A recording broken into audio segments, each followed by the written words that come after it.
ಹೇಗೆ ಬಂತು ಈ ಒಂದು ಸೆಲೆಬ್ರಿಟಿ ಶೆಫ್ ಅನ್ನುವಂತಹ ಹೆಸರು ಅಂತ? ಡೀಪ್ ವೀರ್ ವೆಡ್ಡಿಂಗ್ ಅಂತ ಇಟಲಿಯಲ್ಲಿ ನಡೆದಿದ್ದು. ಅದಕ್ಕೆ ನಮಗೆ ಆಹ್ವಾನ ಮಾಡಿ ಅಲ್ಲಿಂದ ನಾವು ಭಾಳ ಒಳ್ಳೆ ರೀತಿಯಲ್ಲಿ ಅದನ್ನು ಕೇಟ್ರಿಂಗ್ ಮಾಡಿ ಅದು ಭಾಳ ಜನಕ್ಕೆ ಇದಾಯಿತು. ನಾನು ಹೆಮ್ಮೆಯಿಂದ ಈಗಲೂ ಹೇಳ್ತೀನಿ, ನಾವು ಒಂದೇ ಹೋಟ್ಲ್ ಇದ್ದಿದ್ದು ಆ ಟೈಮಲ್ಲಿ.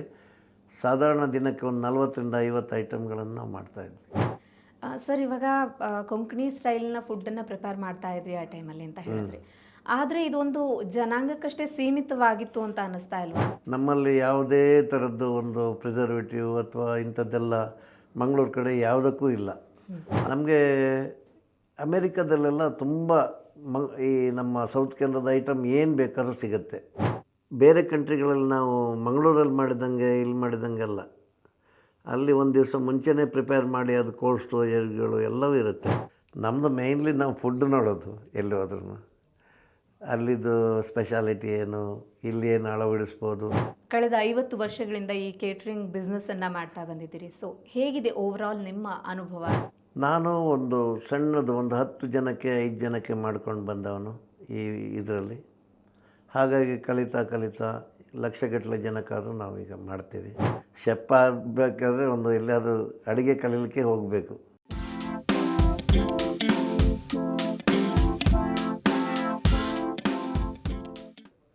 ಎಲ್ಲರಿಗೂ ನಮಸ್ಕಾರ. ನಾವಿರುವಂಥದ್ದು ಟ್ರಾವೆಲ್ ಟಾಕ್ಸ್ ಕಾರ್ಯಕ್ರಮದಲ್ಲಿ. ನಾನು ಭಾಗ್ಯ ದಿವಾಣ. ಇವತ್ತಿನ ನಮ್ಮ ಈ ಕಾರ್ಯಕ್ರಮದಲ್ಲಿ ಮುಖ್ಯ ಅತಿಥಿಗಳಾಗಿ ಪಾಲ್ಗೊಳ್ತಾ ಇರುವಂಥವರು ಸೆಲೆಬ್ರಿಟಿ ಶೆಫ್ ಅಂತಾನೆ ಫೇಮಸ್ ಆಗಿರುವಂತಹ ಸೋನಾ ಗಣೇಶ್ ನಾಯಕ್ ಅವರು. ಏನಪ್ಪ ವಿಶೇಷ ಇವರನ್ನ ಕರೆದು ಇವತ್ತು ಕಾರ್ಯಕ್ರಮವನ್ನು ಮಾಡ್ತಾ ಇದ್ದೀವಿ ಅಂತ ನೀವು ಯೋಚಿಸ್ತಾ ಇರ್ಬೋದು. ಹೌದು, ಇವರು ಸೋನಾ ಕ್ಯಾಟರರ್ಸ್ ಮತ್ತು ಸೋನಾ ಇವೆಂಟ್ಸ್ ಎಂಬ ಸಂಸ್ಥೆಗಳನ್ನು ಹುಟ್ಟು ಹಾಕಿ ಈಗ ಸಾಕಷ್ಟು ಸದ್ದು ಮಾಡ್ತಾ ಇದ್ದಾರೆ. ಇವರ ಹತ್ರನೇ ಕೇಳೋಣ ಯಾವ ರೀತಿಯ ಅನುಭವಗಳನ್ನು ಈ ಕ್ಯಾಟರಿಂಗ್ ಇಂಡಸ್ಟ್ರಿನಲ್ಲಿ ಅವರು ಪಡ್ಕೊಂಡಿದ್ದಾರೆ ಅನ್ನುವಂತಹ ವಿಚಾರಗಳನ್ನು. ಸರ್ ನಮಸ್ತೆ, ಕಾರ್ಯಕ್ರಮಕ್ಕೆ ನಿಮಗೆ ಆತ್ಮೀಯವಾದಂತಹ ಸ್ವಾಗತ ಸರ್. ನಮಸ್ತೆ ಸರ್, ಈಗ ಎಲ್ಲೆಡೆ ನೀವು ಸೆಲೆಬ್ರಿಟಿ ಶೆಫ್ ಅನ್ನೋದಾಗೇನೆ ಅನ್ನುವಂತಹ ಹೆಸರಲ್ಲೇನೆ ಸಾಕಷ್ಟು ಸುದ್ದಿಯಲ್ಲಿದ್ದೀರಿ. ಹೇಗೆ ಬಂತು ಈ ಒಂದು ಸೆಲೆಬ್ರಿಟಿ ಶೆಫ್ ಅನ್ನುವಂತಹ ಹೆಸರು ಅಂತ? ಸೆಲೆಬ್ರಿಟಿ ಶೆಫ್ ಅಂದರೆ ನಾವು ಮುಖ್ಯವಾಗಿ 2018ರಲ್ಲಿ ದೀಪಿಕಾ ಪಡುಕೋಣೆ, ರಣವೀರ್ ಸಿಂಗ್ ಡೀಪ್ ವೀರ್ ವೆಡ್ಡಿಂಗ್ ಅಂತ ಇಟಲಿಯಲ್ಲಿ ನಡೆದಿದ್ದು. ಅದಕ್ಕೆ ನಮಗೆ ಆಹ್ವಾನ ಮಾಡಿ ಅಲ್ಲಿಂದ ನಾವು ಭಾಳ ಒಳ್ಳೆ ರೀತಿಯಲ್ಲಿ ಅದನ್ನು ಕೇಟ್ರಿಂಗ್ ಮಾಡಿ ಅದು ಭಾಳ ಜನಕ್ಕೆ ಇದಾಯಿತು. ಅಲ್ಲಿಂದ ನನಗೆ ಸೆಲೆಬ್ರಿಟಿ ಶೆಫ್ ಅಂತ ಹೆಸರು ಬಂತು ಮೇಡಮ್. ಸೊ ಯಾಕಾಗಿ ನಿಮಗೆ ಈ ಒಂದು ಇಂಡಸ್ಟ್ರಿನಲ್ಲಿ ಆಸಕ್ತಿ ಹುಟ್ಕೊಂಡಿದ್ದು? ಅಂದರೆ ಸಾಕಷ್ಟು ಉದ್ಯೋಗ ಅವಕಾಶಗಳು ಇರೋದ್ರ ನಡುವೆನೂ ಈ ಕೇಟ್ರಿಂಗ್ ಬಿಸ್ನೆಸ್ ಶುರು ಮಾಡಬೇಕು ಅಂತ ಅನಿಸಿದ್ದು ಯಾಕಾಗಿ ಸರ್? ಅಂದರೆ ಬ್ಯಾಕ್ಗ್ರೌಂಡ್ ಏನಾದ್ರು ಇತ್ತಾ ಆ ಥರದಲ್ಲಿ? ಹೇಗೆ? ಬ್ಯಾಕ್ಗ್ರೌಂಡ್ ಅಂತ ಏನಿರಲಿಲ್ಲ. ನಮ್ಮದು ಸ್ವೀಟ್ ಮೀಟ್ ಶಾಪು ಇಂಥದ್ದೇ ಎಲ್ಲ ಇದ್ದಿದ್ದು ಮಂಗಳೂರಲ್ಲಿರುವಾಗ. ಇಲ್ಲಿ ಬಂದ ಮೇಲೆ ಬೆಂಗಳೂರಿಗೆ ನಾವು ಆಲ್ ಆಫ್ ಸಡನ್ ಬಂದ್ವಿ. ಇಲ್ಲಿ ಬಂದ ಮೇಲೆ ನಮಗೊಂದು ಉದ್ಯೋಗದ ಅವಕಾಶ ಬೇಕಿತ್ತು. ಅಷ್ಟೊಂದು ಸ್ವೀಟ್ ಮೀಟ್ ಬಿಸ್ನೆಸ್ ನಮಗೆ ಚೆನ್ನಾಗಿ ನಡೀಲಿಲ್ಲ ನಾವು ಅಂದ್ಕೊಂಡಂಗೆ. ಹಾಗಾಗಿ ನಾನು ಸ್ವಲ್ಪ ಅಡುಗೆ ಕೆಲಸದಲ್ಲಿ ನಾನು ತೊಡಗಿಸ್ಕೊಂಡೆ. ಯಾಕೆಂದರೆ ಈ ಮುಂಚೆ ನಮಗೆ ಮಂಗಳೂರಲ್ಲಿರುವಾಗ ಈ ನಮ್ಮ ಫ್ರೆಂಡ್ ಸರ್ಕಲ್ ಅಲ್ಲಿ ಇಲ್ಲೆಲ್ಲ ಅಡುಗೆ ಕೆಲಸಕ್ಕೆ ಹೀಗೆ ವಾಲಂಟಿಯರ್ ಆಗಿ ಹೋಗಿ ಎಲ್ಲ ನಮಗೆ ಅನುಭವ ಇತ್ತು. ಅದನ್ನು ಇಲ್ಲೇ ಮಾಡಿ ನಾನು ನನ್ನದೇ ಆದ ಒಂದು ಸ್ವಂತ ಅಡುಗೆ ಕೆಲಸವನ್ನು ಸ್ಟಾರ್ಟ್ ಮಾಡಿಕೊಂಡೆ ನಾನು. ಓಕೆ, ಇಲ್ಲಿ ಬೆಂಗಳೂರಿಗೆ ಬಂದಾಗ ಯಾವ ಒಂದು ಬಿಸ್ನೆಸ್ಸನ್ನು ಶುರು ಮಾಡಿದ್ವಿ? ಅಂದರೆ ಹೋಟೆಲ್ ಸಡನ್ ಆಗಿ ಹೋಟೆಲನ್ನು ಪ್ರಾರಂಭಿಸಿದ್ದ? ಸ್ವಲ್ಪ ಸಣ್ಣದಾಗಿ ಮಂಗಳೂರು ಸ್ಟೋರು, ಒಂಥರ ಸ್ವೀಟ್ ಎಲ್ಲ ನಾವು ಭಾಳ ಫೇಮಸ್ ಇತ್ತು ನಮ್ಮ ತಂದೆಯವರ ಕಾಲದಿಂದ. ಅದನ್ನೇ ಸ್ಟಾರ್ಟ್ ಮಾಡಿದ್ದೆ. ಅದೊಂದು ಅಷ್ಟೊಂದು ವರ್ಕೌಟ್ ಆಗಿಲ್ಲ. ಅದಕ್ಕೋಸ್ಕರ ಇದರಲ್ಲಿ ಸ್ಟಾರ್ಟ್ ಮಾಡಿದ್ದೆ ನಾನು. ಈ ಕೇಟ್ರಿಂಗ್ ಬಿಸ್ನೆಸ್ಸಲ್ಲಿ ನಾನು ಇಲ್ಲಿ ಹೊಸ ಟ್ರೆಂಡ್ಗಳನ್ನು ಸ್ಟಾರ್ಟ್ ಮಾಡಿದೆ. ಅದು ತುಂಬ ಜನರಿಗೆ ಮುಟ್ಟಿತ್ತು. ಆಗ ಯಾವ ಥರದ ಟ್ರೆಂಡನ್ನು ಕ್ರಿಯೇಟ್ ಮಾಡಿ? ಟ್ರೆಂಡ್ ಅಂದರೆ ಮುಂಚೆ ಅಂದರೆ ಅಡುಗೆ ಭಟ್ರೆ ಎಲ್ಲ ಹೋಗಿ ಕೆಲಸ ಮಾಡೋದು ಆ ಥರ ಎಲ್ಲ ಇತ್ತು. ನಾವೊಂದು ಹೊಸ ಟ್ರೆಂಡ್ ಅಂದರೆ ಕೇಟ್ರಿಂಗ್ನಲ್ಲೇ ಸ್ವಲ್ಪ ಈ ಅಡುಗೆಗಳನ್ನು ಮತ್ತು ಡಿಶ್ಗಳನ್ನೆಲ್ಲ ಸ್ವಲ್ಪ ಒಂದು ಬೇರೆ ಬೇರೆ ರೀತಿಯಲ್ಲಿ ಮಾಡಲಿಕ್ಕೆ ಸ್ಟಾರ್ಟ್ ಮಾಡಿ ಅದು ಭಾಳ ಫೇಮಸ್ ಆಯಿತು. ಸೋನಾ ಗಣೇಶ್ ನಾಯಕ್ ಅಂತ ಹೇಳಿದ್ರೆ ಯಾವ ಡಿಶ್ಗೆ ಫೇಮಸ್ ಆಗಿರುವಂಥದ್ದು ಅಂತ? ಆ್ಯಕ್ಚುಲಿ ನಾವು ಇಲ್ಲಿ ಸ್ಟಾರ್ಟ್ ಮಾಡಿದ್ದೆ ಸೌತ್ ಕೆನಡದ್ದು ಫುಡ್ ಸ್ಪೆಷಾಲಿಟಿಯಿಂದ. ಅಂದರೆ ಈ ಕೊಟ್ಟೆ ಕಡುಬು, ಪತ್ರೊಡೆ ಇಂಥದ್ದೆಲ್ಲ ಯಾರೂ ಮಾಡ್ತಿರಲಿಲ್ಲ ಇಲ್ಲಿ ಬೆಂಗಳೂರಲ್ಲಿ ನಾವು ಬರುವ ಟೈಮಲ್ಲಿ. ಅಂದರೆ ಸುಮಾರು 2001 ಈ ಥರ ಎಲ್ಲ ಆ ಟೈಮಲ್ಲಿ ನಾವೊಂದು ಕೊಡಿಯಾಲ್ ಅಂತ ಒಂದು ಹೋಟ್ಲ್ ಸ್ಟಾರ್ಟ್ ಮಾಡಿದ್ವಿ. ಕೊಡಿಯಾಲ್ ಅಂದರೆ ಮಂಗಳೂರಿಗೆ ಕೊಂಕಣಿಯಲ್ಲಿ ಹೆಸರು. ಆ ಒಂದು ಬೇಸಲ್ಲಿ ನಾವು ನಮ್ಮದಂದರೆ ಈ ಸೌತ್ ಕೆನರಾ ಆದ್ದರಿಂದ ಕೊಂಕಣಿಯವರು ತುಳುವವರು ತುಂಬ ನಮಗೆ ಭಾಳ ಆತ್ಮೀಯರು. ಮತ್ತು ಈ ಫುಡ್ ಎಲ್ಲೂ ಸಿಗ್ತಾ ಇರಲಿಲ್ಲ. ನಮ್ಮದು ಒಂದೇ, ನಾನು ಹೆಮ್ಮೆಯಿಂದ ಈಗಲೂ ಹೇಳ್ತೀನಿ, ನಾವು ಒಂದೇ ಹೋಟ್ಲ್ ಇದ್ದಿದ್ದು ಆ ಟೈಮಲ್ಲಿ. ಸಾಧಾರಣ ದಿನಕ್ಕೆ ಒಂದು 40ರಿಂದ 50 ಐಟಮ್ಗಳನ್ನು ನಾವು ಮಾಡ್ತಾಯಿದ್ವಿ. ಕೊಂಕಣಿ ಸ್ಟೈಲ್ನ ಫುಡ್ಡನ್ನು ಪ್ರಿಪೇರ್ ಮಾಡ್ತಾ ಇದ್ರಿ ಆ ಟೈಮಲ್ಲಿ ಅಂತ ಹೇಳಿದ್ರಿ. ಆದರೆ ಇದೊಂದು ಜನಾಂಗಕ್ಕಷ್ಟೇ ಸೀಮಿತವಾಗಿತ್ತು ಅಂತ ಅನ್ನಿಸ್ತಾ ಇಲ್ವಾ? ಅಂದರೆ ಬೇರೆ ಈಗ ಬೆಂಗಳೂರಿನವರು ಈ ಫುಡ್ಡನ್ನು ಟ್ರೈ ಮಾಡ್ತಾ ಇದ್ರಾ ಹೇಗೆ? ಮೇಡಮ್, ಈಗ ಬೆಂಗಳೂರು ಅಥವಾ ಬೇರೆ ಕಡೆಯಿಂದ ಸೌತ್ ಕೆನರಾಕ್ಕೆ ಹೋಗುವಾಗ ಎಲ್ಲರೂ ಅದನ್ನು ಆಸ್ವಾದಿಸ್ತಾರೆ. ನಮ್ಮ ಫುಡ್ಗಳನ್ನು ತುಂಬ ಚೆನ್ನಾಗಿದೆ ಅಂತ. ನಮ್ಮಲ್ಲಿ ಯಾವುದೇ ಥರದ್ದು ಒಂದು ಪ್ರಿಸರ್ವೇಟಿವ್ ಅಥವಾ ಇಂಥದ್ದೆಲ್ಲ ಮಂಗಳೂರು ಕಡೆ ಯಾವುದಕ್ಕೂ ಇಲ್ಲ. ಆಮೇಲೆ ಈ ಕೊಟ್ಟೆ ಕಡುಬು ಮತ್ತು ಅವಲಕ್ಕಿ ಇಂಥದ್ದೆಲ್ಲ ಸ್ಪೆಷಲ್ ಡಿಶ್ಗಳು ಎಲ್ಲೂ ಸಿಗೋದಿಲ್ಲ. ಆ ಒಂದು ಬೇಸಿಂದ ನಾವು ಸ್ಟಾರ್ಟ್ ಮಾಡಿದ್ವಿ ಇಲ್ಲಿ. ಸೊ ಹೇಗಾಯಿತು ಸರ್ ಬಿಸ್ನೆಸ್? ಭಾಳ ಚೆನ್ನಾಗಿ ರಿಯಾಕ್ಟ್ ಮಾಡಿದರು ಜನ. ಎಲ್ಲೆಲ್ಲಿಂದ ಮಿನಿಸ್ಟ್ರ್ ಲೆವೆಲ್ವರೆಗೆ ಬರ್ತಾಯಿದ್ರು ನಮ್ಮ ಹೋಟ್ಲ್ಗಳಿಗೆ ಆ ಟೈಮಲ್ಲಿ. ಅದು ತುಂಬ ಇದಾಯಿತು. ದೇವ್ರ ದಯದಲ್ಲಿ ಈಗಲೂ ಒಳ್ಳೆ ಕಸ್ಟಮರ್ಗಳಿದ್ದಾರೆ. ಈ ಕೇಟ್ರಿಂಗ್ ಬಿಸ್ನೆಸ್ಗೆ ಯಾಕಾಗಿ ಶಿಫ್ಟ್ ಆದ್ರಿ? ಅಂದರೆ ಹೋಟೆಲ್ ಚೆನ್ನಾಗಿ ನಡೆಯೋದ್ರ ನಡುವೆಯೂ ಕೇಟ್ರಿಂಗ್ ಬಿಸ್ನೆಸ್ ಮಾಡಬೇಕು ಅಂತ ಆಸಕ್ತಿ ಬಂದಿರೋದು? ಹೋಟ್ಲು ನಡೆಸ್ತಾ ಇರುವಾಗ ಹಾಗೆ ಕೇಟ್ರಿಂಗು ಬರ್ತಾಯಿತ್ತು. ಅದನ್ನೇ ನಾವು ಜಾಸ್ತಿ ಮಾಡಿ ಮದುವೆಗಳಿಗೆ ಅದಕ್ಕೆಲ್ಲ ನಾವು ಸ್ಟಾರ್ಟ್ ಮಾಡಿದ್ವಿ. ದೊಡ್ಡ ದೊಡ್ಡ ಈವೆಂಟ್ಗಳಿಗೂ ನಾವು ಸಪ್ಲೈ ಮಾಡ್ತಾಯಿದ್ವಿ. ಓಕೆ. ಸೊ ಈಗ ನಿಮಗೆ ಮೆಮೊರೇಬಲ್ ಅಂತ ಅನಿಸುವಂತಹ ಯಾವುದಾದ್ರೂ ಕೇಟ್ರಿಂಗ್ ನೀವು ಮಾಡಿರುವಂಥದ್ದು ತುಂಬ ನೆನಪಿನಲ್ಲಿ ಉಳಿಯುವಂಥದ್ದು ಅಂತ ಹೇಳಿದ್ರೆ ಯಾವುದು ಹೇಳೋಕ್ಕೆ ಇಷ್ಟಪಡ್ತೀರಿ? ನೆನಪಿನಲ್ಲಿ ಉಳಿಯೋದು first of all Deepika Padukone ಮದುವೆದ್ದು. ಪ್ಲಸ್ ಅಮೇರಿಕಾದಲ್ಲಿ ಒಂದು 5 ಸಾರಿ ಮಾಡಿದ್ದೀನಿ ನಾನು ಕೊಂಕಣಿ ಸಮ್ಮೇಳನ. ಅದೆಲ್ಲ ಭಾಳ ನೆನಪಲ್ಲಿಟ್ಟುಕೊಳ್ಳೋದು. ಕೆನಡಾದಲ್ಲಿ ಆಮೇಲೆ ನಮ್ಮ DK ಬ್ರದರ್ಸ್ ಅವರು ಒಂದು ಕನಕೋತ್ಸವದ್ದು, ಅದು ಹೈಯೆಸ್ಟ್ ದೊಡ್ಡದು, ಒಂದು 4 ಲಕ್ಷ ಜನ ಹೀಗೆ ಮಾಡೋದು. ಅದು ನಮ್ಮ ಇದಕ್ಕೆ ಮೀರಿದ್ದದು, ಶಕ್ತಿಗೆ ಮೀರಿದ್ದು. ಆದರೂ ಶಕ್ತಿ ಮೀರಿ ಮಾಡಿದ್ವಿ. ಅದು ಇಂಥದ್ದೆಲ್ಲ ನಮಗೆ ಭಾಳ ನೆನಪು ಉಳಿಯುವಂಥದ್ದು. ದೀಪಿಕಾ ಪಡುಕೋಣೆ ಅವರ ಮದುವೆಗೆ ನೀವೇ ಕ್ಯಾಟ್ರಿಂಗ್ ಮಾಡಬೇಕು ಅಂತ ನಿಮಗೆ ಈ ಅವಕಾಶ ಒಂದು ಬಂದಿರುವಂಥದ್ದು ಹೇಗೆ ಅಂತ? ಅದು ಆ್ಯಕ್ಚುಲಿ ಅವರು ನಮ್ಮ ಭಾಳ ಒಳ್ಳೆ ಕಸ್ಟಮರ್ ಕೂಡ. ಆದರೆ ಅವರು ಅಮೇರಿಕಾದಲ್ಲಿ ನಮಗೂ ಒಮ್ಮೆ ನಮ್ಮ ಕೊಂಕಣಿ ಸಮ್ಮೇಳನಕ್ಕೆ ಸಿಕ್ಕಿದ್ರು. ಆಮೇಲೆ ಇಲ್ಲಿ ಸಾಧಾರಣ ಬೆಂಗಳೂರಿನವ್ರಿಗೆ ಎಲ್ರಿಗೂ ನನ್ನ ಬಗ್ಗೆ ಎಲ್ಲರೂ ಪ್ರತಿಯೊಬ್ಬರಿಗೂ ಗೊತ್ತು ಈ ಥರ ನಾವು ಮಾಡ್ತೀವಿ ಅಂತ. ಇಂಟರ್ನ್ಯಾಷ್ನಲಿ ನನ್ನ ಅಭಿಪ್ರಾಯ ಪ್ರಕಾರ ಮಂಗಳೂರಿಂದ ನಾನೊಬ್ಬನೇ ಈಗ ಇಷ್ಟು ದೇಶಗಳನ್ನು ಸುತ್ತಿ ಬಂದು ಇದು ಮಾಡಿದ್ದು. ಅವ್ರಿಗೊಂದು ಧೈರ್ಯ ಇತ್ತು ನನ್ನ ಮೇಲೆ. ಹೇಗಿತ್ತು ಸರ್ ಅದು ಎಕ್ಸ್ಪೀರಿಯನ್ಸ್ ಹೇಗಿತ್ತು? ಭಾಳ ಚೆನ್ನಾಗಿತ್ತು. ಬಾಳೆ ಎಲೆಲ್ಲ ಬಡಿಸಿದ್ವಿ. ನಮ್ಮ ಸೌತ್ ಕೆನರಾ ಐಟಮ್ ಅಲ್ಲಿ ಯಾವುದೇ ಒಂದು ವಸ್ತು ಸಿಗದ ಇಟಲಿಯಲ್ಲಿ ನಾವು ಬಡಿಸಿದ್ದು ನಮಗೆ ಭಾಳ ಒಂದು ಮೆಮೊರಿ. ಎಷ್ಟು ವೆರೈಟೀಸ್ ಮಾಡಿದ್ರಿ? ಸುಮಾರು ಒಂದು 20 ವೆರೈಟಿ. ನಮ್ಮ ಇಲ್ಲಿ ಮದುವೆಗಳಿಗೆ ನಾವು ಏನು ಮಾಡ್ತೀವಿ ಅದನ್ನೇ ಅವರು ವಿದೌಟ್ ಆನಿಯನ್ ಗಾರ್ಲಿಕ್ ಈ ಥರ ಒಂದು ಒಳ್ಳೆ ಊಟವನ್ನು ನಾವು ಕೊಟ್ಟಿದ್ವಿ ಅವರಿಗೆ. ರಿಯಾಕ್ಷನ್ ಹೇಗಿತ್ತು? ಅಂದರೆ ದೀಪಿಕಾ ಅವರ ಹೆತ್ತವರಿಂದ ಆಗಿರ್ಬೋದು, ದೀಪಿಕಾ ಅವರು ತುಂಬ ಈಗಲೂ ಅವರು ನಮ್ಮ ಜೊತೆಗೆ ಇದು ಮಾಡ್ತಾರೆ. ಅವರಿಗೆ ಉಪ್ಪಿನಕಾಯಿ ಅಂದರೆ ಭಾಳ ಇಷ್ಟ. ಇತ್ತೀಚೆಗೆ ಮಾಡಿಕೊಟ್ಟಿದ್ದೆ ಅವರಿಗೆ, ಚೆನ್ನಾಗಿತ್ತು. ಇದ್ರ ಜೊತೆಗೆ ಬೇರೆ ಯಾವ ಈವೆಂಟ್ಸ್ಗಳನ್ನು ಮಾಡ್ತೀರಿ? ಅಂದರೆ ಇವಾಗ ಡೆಸ್ಟಿನೇಷನ್ ವೆಡ್ಡಿಂಗ್ ಆಗಿರ್ಬೋದು, ಕಾನ್ಸೆಪ್ಟ್. ಓಕೆ, ಡೆಸ್ಟಿನೇಷನ್ ವೆಡ್ಡಿಂಗ್ ಅಂದರೆ ನಾನು internationally America, Canada, Australia, London, Dubai, Italy, Europe. ಇತ್ತೀಚೆಗೆ ಯುರೋಪ್ಗೆ ಹೋಗಿದ್ದೆ, ಒಂದು 4-5 ಕಂಟ್ರಿಗೆ. ದುಬೈಯಲ್ಲಿ ಮಾಡಿದ್ವಿ. ಮೊನ್ನೆ ಇತ್ತೀಚೆಗೆ ನಾವು ಥೈಲ್ಯಾಂಡಲ್ಲಿ ಕೂಡ ಒಂದು ಈವೆಂಟಿಗೆ ಮಾಡಿದ್ವಿ. ಈಗ ಒಂದು ಬ್ಯಾಂಕಾಕಿದ್ದೊಂದು ಮದುವೆದು ಇದಿದೆ, ಆರ್ಡ್ರ್ ಇದೆ ಸದ್ಯಕ್ಕೆ. ಸೊ ಹೇಗಿರುತ್ತೆ ಸರ್? ಅಂದರೆ ಇವಾಗ ಡೆಸ್ಟಿನೇಷನ್ ವೆಡ್ಡಿಂಗ್ ಕಾನ್ಸೆಪ್ಟ್ ಇವಾಗ ಟ್ರೆಂಡಲ್ಲಿರೋದ್ರಿಂದ ನೀವು ಯಾವ ಥರದಲ್ಲಿ ಅದಕ್ಕಾಗಿ ತಯಾರಿಗಳನ್ನು ಅಥವಾ ಟ್ರಯಲ್ ಯಾವ ಥರ ಮಾಡ್ಕೋತೀರಿ ಅಂತ? ಟ್ರಯಲ್ ಅಂದರೆ ಆ್ಯಕ್ಚುಲಿ ಏನಂದರೆ ಈ ಡೆಸ್ಟಿನೇಷನ್ ವೆಡ್ಡಿಂಗಿಗೆ ನಮ್ಮ ಸೌತ್ ಇಂಡಿಯನ್ ಅವರಾಗಲಿ ಸೌತ್ ಕೆನಡಾದವರು ಕರ್ಕೊಂಡು ಹೋಗ್ತಾರೆ. ಯಾಕೆಂದರೆ ಅಲ್ಲಿಗೆ ಒಥೆಂಟಿಕ್ ಫುಡ್ ಸಿಗೋದಿಲ್ಲ ಅವರಿಗೆ.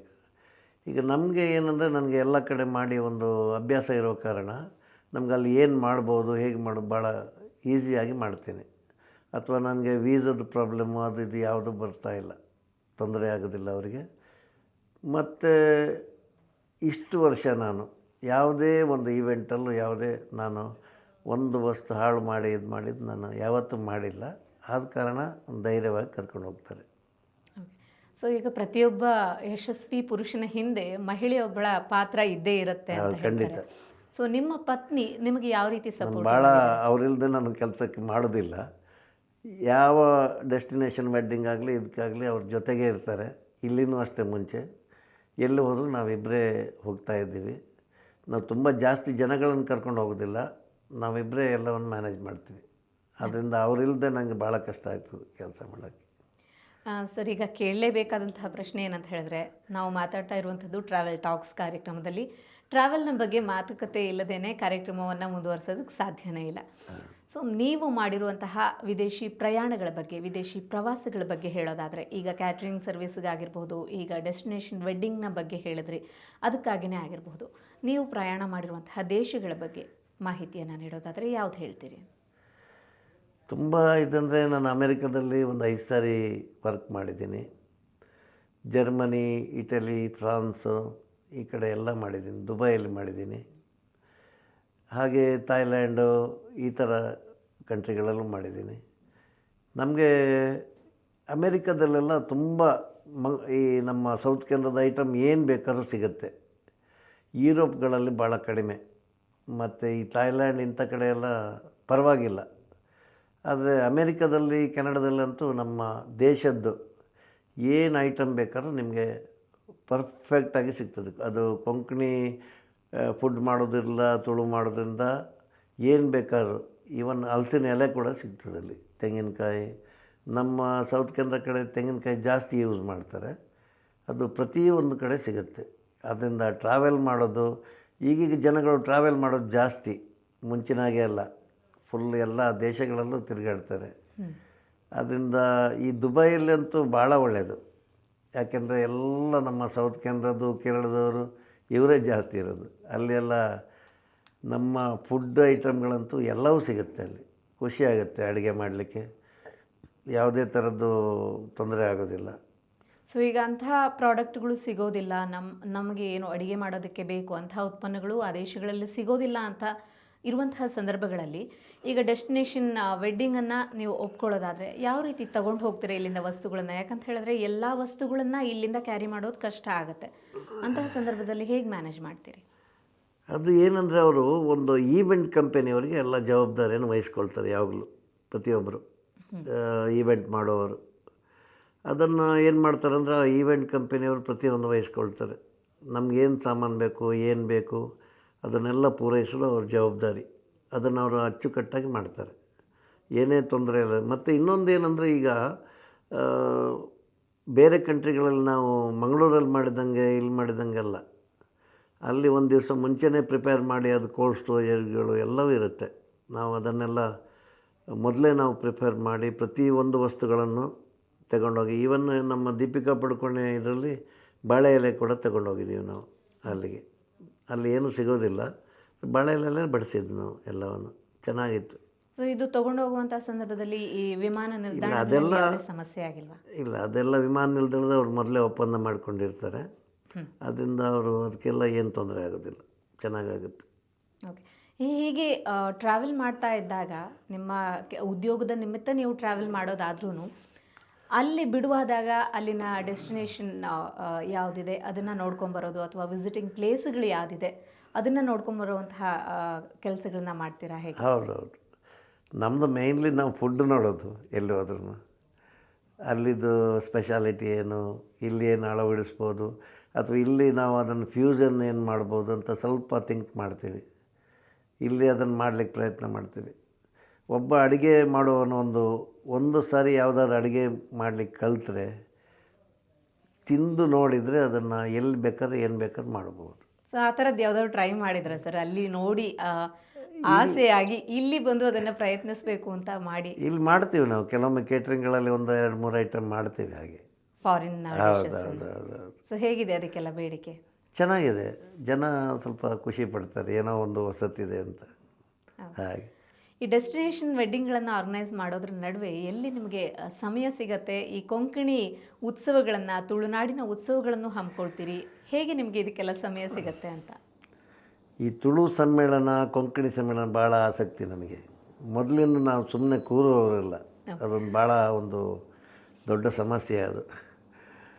ಅದು ನಮ್ಮ ಸಂಸ್ಕೃತಿ, ನಮ್ಮ ನಾಟಕ, ಯಕ್ಷಗಾನ ಇದೆಲ್ಲ ಇರ್ಬೋದು, ಜನರುಗಳಿಗೆ ತೋರಿಸುವ ಒಂದು ಭಾಳ ಆಸಕ್ತಿ ನಮಗೆ.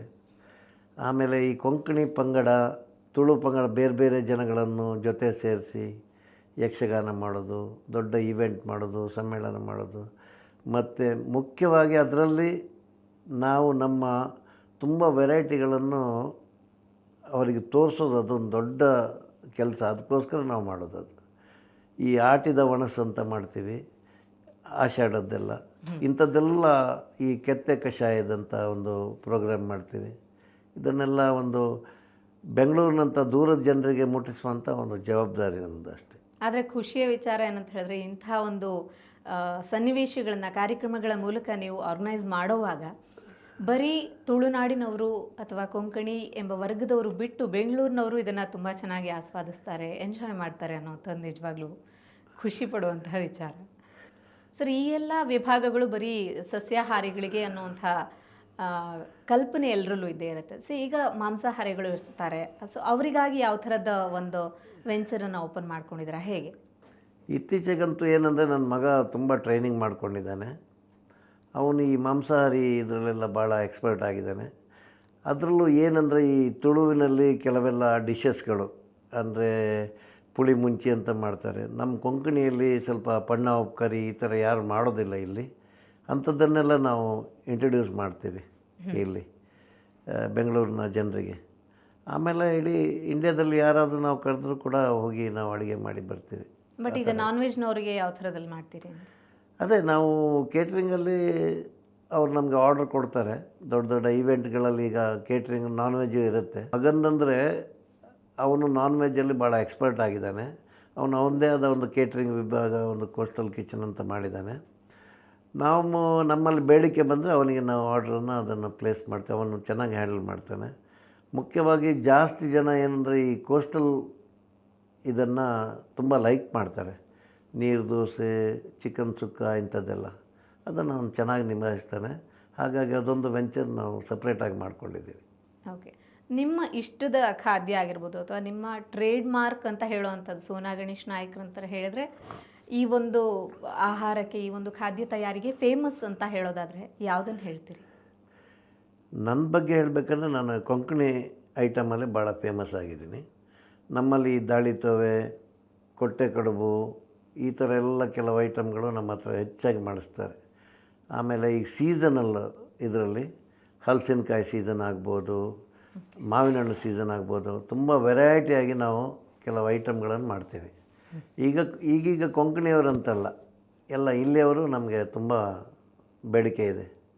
ಕಳೆದ 50 ವರ್ಷಗಳಿಂದ ಈ ಕೇಟ್ರಿಂಗ್ ಬಿಸ್ನೆಸ್ಸನ್ನು ಮಾಡ್ತಾ ಬಂದಿದ್ದೀರಿ. ಸೊ ಹೇಗಿದೆ ಓವರಾಲ್ ನಿಮ್ಮ ಅನುಭವಗಳನ್ನು ಹೇಳ್ಕೊಳ್ಳೋದಾದರೆ? ನಾನು ಒಂದು ಸಣ್ಣದು ಒಂದು 10 ಜನಕ್ಕೆ 5 ಜನಕ್ಕೆ ಮಾಡ್ಕೊಂಡು ಬಂದವನು ಈ ಇದರಲ್ಲಿ. ಹಾಗಾಗಿ ಕಲಿತಾ ಲಕ್ಷಗಟ್ಟಲೆ ಜನಕ್ಕಾದರೂ ನಾವೀಗ ಮಾಡ್ತೀವಿ. ಈಗಿನ ಜನಗಳಿಗೆ ನಾನು ಹೇಳೋದೇನೆಂದರೆ, ಈ ಕೇಟ್ರಿಂಗ್ ಫೀಲ್ಡಲ್ಲಿ ಬರುವವರಿಗೆ ಅಥವಾ ಯಾರಿಗಾದರೂ ಶ್ರದ್ಧೆಯಿಂದ ಮಾಡಬೇಕು ಕೆಲಸ. ಅಚ್ಚುಕಟ್ಟಾಗಿ ಪ್ರತಿಯೊಂದು ತಿಳ್ಕೊಂಡು ಮಾಡೋದಾದರೆ ಮಾತ್ರ ಈ ಕೇಟ್ರಿಂಗ್ ಬಿಸ್ನೆಸ್ ಎಲ್ಲ ಒಲಿತದೆ. ಮತ್ತು ಕೆಲಸದವರನ್ನು ಚೆನ್ನಾಗಿ ನೋಡಿಕೊಂಡಿರಬೇಕು. ಮತ್ತು ನಮ್ಮ ಕಸ್ಟಮರ್ಸ್ ಆಗಲಿ ಇವರನ್ನೆಲ್ಲ ನಾವು ಭಾಳ ಆತ್ಮೀಯತೆಯಿಂದ ಮಾತಾಡಿಸೋದಾಗಲಿ, ಅವ್ರಿಗೆ ಸರ್ವಿಸ್ ಕೊಡೋದು ಅಷ್ಟು ಒಳ್ಳೆಯ ರೀತಿಯಿಂದ ಮಾಡಬೇಕು. ಇಲ್ಲದಿದ್ದರೆ ಇಷ್ಟು ವರ್ಷದ ನಡ್ಕೊಂಡು ಬರಲಿಕ್ಕೆ ಭಾಳ ಕಷ್ಟ ಆಗ್ತದೆ. ಅರ್ಧದಲ್ಲೇ ಜನಗಳು ಸಿಗೋದಿಲ್ಲ. ನಮಗೆ ಅಲ್ಲಿ ದೇವ್ರ ದಯದಲ್ಲಿ ಈ ನಮ್ಮ ಹುಡುಗರನ್ನು ಅಥವಾ ನಮ್ಮ ಕೆಲಸದವರನ್ನು ನಮ್ಮ ಮನೆಯವರಂತೆ ತಿಳ್ಕೊಂಡು ನಾವು ಮಾಡೋದ್ರಿಂದ ಎಲ್ಲ ಕಡೆ ನಾವು ಸಕ್ಸಸ್ ಆಗಿ ಮಾಡಿದ್ದೀವಿ. ಸೊ ಯಾವ ಥರ ಫ್ಲಾಪ್ ಸ್ಟೋರಿ ಅಂತ ಆಗಿದ್ದಿದೆಯಾ ನಿಮ್ಮಲ್ಲಿ? ಒಂದೊಂದು ಸರಿ ಎಡವಟ್ಟುಗಳು ಆಗ್ತಾ ಇರ್ತವೆ, ಆ ಥರದ್ದು ಯಾವ್ದಾದ್ರು ಆಗಿದ್ದಿದೆಯಾ ನಿಮಗೆ? ಆ್ಯಕ್ಚುಲಿ ಫ್ಲಾಪ್ ಸ್ಟೋರಿ ಅಂತ ಆಗಿಲ್ಲ ಇರುವ ದೇವ್ರ ದಯದಲ್ಲಿ. ನಾವೇ ಅಡುಗೆ ಮಾಡ್ಕೊಂಡು ಇದ್ದರಿಂದ ದೇವ್ರ ದಯದಲ್ಲಿ ಇದುವರೆಗೂ ನಡ್ಕೊಂಡು ಬಂದಿದೆ, ಚೆನ್ನಾಗಿ ನಡೀತಿದೆ, ಏನು ತೊಂದರೆ ಇಲ್ಲದೆ. ಈಗಲೂ ಅಷ್ಟೇ, ಹಿಂದೆ ಅಷ್ಟೇ ಚೆನ್ನಾಗಿ ನಡ್ಕೊಂಡು ಬಂದಿದೆ. ಕೆಲವು ಸರಿ ಈ ಮನುಷ್ಯ ಅಂದಮೇಲೆ ಮೇಲೆ ಕೆಳಗೆ ಆಗ್ಬೋದು, ಆದರೆ ಪ್ರಯತ್ನದಿಂದ ಪುನಃ ಅದನ್ನು ಒಂದು ಲೆವೆಲಿಗೆ ತರೋದು ದೊಡ್ಡ ವಿಚಾರ. ಆದ್ದರಿಂದ ಈ ಲೆವೆಲಿಗೆ ಬಂದಿದ್ದೀನಿ ನಾನು. ಸೊ ಇವಾಗ ಸೆಲೆಬ್ರಿಟಿ ಶೆಫ್ ಅಲ್ಲದೆ ಹೋದ್ರೂ ಒಳ್ಳೆ ಶೆಫ್ ಆಗಬೇಕು ಅಂತ ಹೇಳುವಂತಹ ಕನಸು ಈಗಿನ ಅನೇಕ ಜನರಲ್ಲಿರುತ್ತೆ, ಇಂದಿನ ಯುವ ಪೀಳಿಗೆಯಲ್ಲಿ ಇದ್ದೇ ಇರುತ್ತೆ. ಸೊ ಅಂಥವರಿಗೆ ಏನೊಂದು ಮಾರ್ಗದರ್ಶನ ಕೊಡೋದಕ್ಕೆ ಇಷ್ಟಪಡ್ತೀರಿ? ಅದೇ, ಈಗ ಒಂದು ಕೆಲಸ ಸ್ಟಾರ್ಟ್ ಮಾಡಿದರೆ ನೀವು ಶೆಫ್ ಆಗಬೇಕಾದ್ರೆ ಒಂದು ಎಲ್ಲಾದರೂ ಅಡುಗೆ ಕಲೀಲಿಕ್ಕೆ ಹೋಗಬೇಕು, ಕೆಲಸ ಮಾಡಬೇಕು ಫಸ್ಟು ಪ್ರತಿಯೊಂದು. ಈಗ ಒಂದು ಯಾವುದಾದ್ರು ಹೋಟ್ಲಿಗೆ ಸೇರಿಕೊಂಡ ಅಡುಗೆ ಕೆಲಸ ಮಾಡಿಕೊಂಡ ನಿಮ್ಮದೇ ಆದ ರೀತಿಯಲ್ಲಿ ಒಂದು ಒಳ್ಳೆ ರೀತಿಯಲ್ಲಿ ಮಾಡಿದರೆ 100% ಸಕ್ಸಸ್ ಸಿಗುತ್ತೆ. ಸೆಲೆಬ್ರಿಟಿ ಸೋನಾ ನಾಯಕ್ ಅವ್ರ ಜೊತೆಗೆ ಸೆಲೆಬ್ರಿಟಿ ಶೆಫಿನವರ ಕೈ ಕೆಳಗೆ ಕೆಲಸ ಮಾಡಬೇಕು ಅಂತ ಸಾಕಷ್ಟು ಜನ ಆಸಕ್ತಿ ತೋರಿರೋದಿದೆ. ಸೊ ಅಂಥವರಿಗೆ ಹೇಗೆ ಮಾರ್ಗದರ್ಶನ ಕೊಡೋದಕ್ಕೆ ಇಷ್ಟಪಡ್ತೀವಿ? ನಿಮಗೆ ಯಾರಿಗಾದರೂ ಇದರಲ್ಲಿ ಅಡುಗೆ ಬಗ್ಗೆ ಇಂಟ್ರೆಸ್ಟ್ ಇದ್ದರೆ ಅಥವಾ ಏನಾದರೂ ಅಡುಗೆ ಕಲಿಬೇಕಂದ್ರೆ ನಮ್ಮನ್ನು ಡೈರೆಕ್ಟಾಗಿ ಕಾಂಟ್ಯಾಕ್ಟ್ ಮಾಡ್ಬೋದು. ಅದರಲ್ಲಿ ಯಾವುದೇ ರೀತಿದು ನಾವು ಹಿಂಜರಿದಿಲ್ಲ. ಯಾಕೆಂದರೆ ನಮ್ಮಿಂದ ಕಲಿತವ್ರು ಎಷ್ಟೋ ಜನ ಈಗ ದೇವ್ರ ದಯದಲ್ಲಿ ಕೋಟ್ಯಾಧೀಶರಾಗಿದ್ದಾರೆ, ನಮ್ಮಿಂದ ಕಲ್ತ್ಕೊಂಡು ಹೋದವರು. ನಾವು ಯಾವುದೇ ರೀತಿ ಅಸೂಯೆ ಕೂಡ ಪಡೋದಿಲ್ಲ. ಇನ್ನೊಬ್ಬರನ್ನು ಬೆಳೆಸೋದ್ರಲ್ಲಿ ನಮಗೆ ಭಾಳ ಆಸಕ್ತಿ ಇದೆ. ದಯವಿಟ್ಟು ಯಾರಾದರೂ ಇಂಟ್ರೆಸ್ಟ್ ಇದ್ದವ್ರು ಬೇಕಾದ್ರೆ ಬರ್ಬೋದು. ಸರ್, ಇವಾಗ ಸಾಕಷ್ಟು ಡೆಸ್ಟಿನೇಷನ್ ವೆಡ್ಡಿಂಗ್ಗಳನ್ನು ನೀವು ನಡೆಸ್ಕೊಟ್ಟಿದ್ದೀರಿ. ಕೇಟ್ರಿಂಗ್ ಮಾಡೋ ಮೂಲಕ ಸಾಕಷ್ಟು ಅದ್ಧೂರಿಯಾಗಿ ಅದಕ್ಕೊಂದು ಮೆರುಗನ್ನು ತಂದುಕೊಟ್ಟಿದ್ದೀರಿ. ಸೊ ಹೀಗೆ ಸಾಕಷ್ಟು ಜನ ನನ್ನ ಮದುವೆ ಈ ಥರ ಆಗಬೇಕು, ಆ ಥರ ಆಗಬೇಕು, ಡೆಸ್ಟಿನೇಷನ್ ವೆಡ್ಡಿಂಗೇ ಆಗಬೇಕು ಅಂತ ಆಸೆ ಪಡೋರಿಗಾಗಿ ನಿಮ್ಮನ್ನು ಯಾವ ಥರ ಸಂಪರ್ಕ ಮಾಡಬೇಕು? ಅಂದರೆ ಇವಾಗ ಈ ಥರದ ಕೇಟ್ರಿಂಗಲ್ಲೂ ಸಾಕಷ್ಟು ಅಭಿಪ್ರಾಯಗಳಿರ್ತವೆ, ನನಗೆ ಈ ಥರದ ಖಾದ್ಯವೇ ಬೇಕು ನನ್ನ ವಿವಾಹಕ್ಕೆ ಅಥವಾ ಯಾವುದೇ ಒಂದು ಕಾರ್ಯಕ್ರಮಕ್ಕೆ. ಸೊ ನಿಮ್ಮನ್ನು ಯಾವ ರೀತಿ ಸಂಪರ್ಕಿಸಬೇಕು ಅವರು ಅಂತ?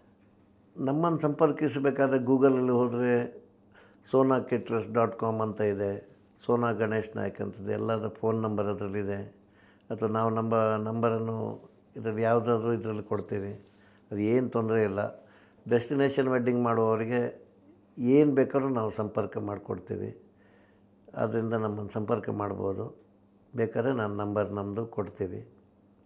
Sir, thank you so much. ಇಷ್ಟು ಹೊತ್ತು ನಮ್ಮ ಈ ಕಾರ್ಯಕ್ರಮದಲ್ಲಿ ಭಾಗವಹಿಸಿದ್ದಕ್ಕಾಗಿ, ಅದರ ಜೊತೆಗೆ ನಿಮ್ಮ ಸಾಕಷ್ಟು ಅನುಭವಗಳನ್ನು, ಸೆಲೆಬ್ರಿಟಿ ಶೆಫ್ ಆಗೋದಕ್ಕೆ ಆ ನಡೆದು ಬಂದ ಹಾದಿಯ ಬಗ್ಗೆ ಸಾಕಷ್ಟು ಮಾಹಿತಿಯನ್ನು ಹಂಚಿಕೊಂಡಿದ್ದೀರಿ. ತುಂಬ ಹೃದಯದ ಧನ್ಯವಾದಗಳು ಸರ್. ನಮಸ್ಕಾರ.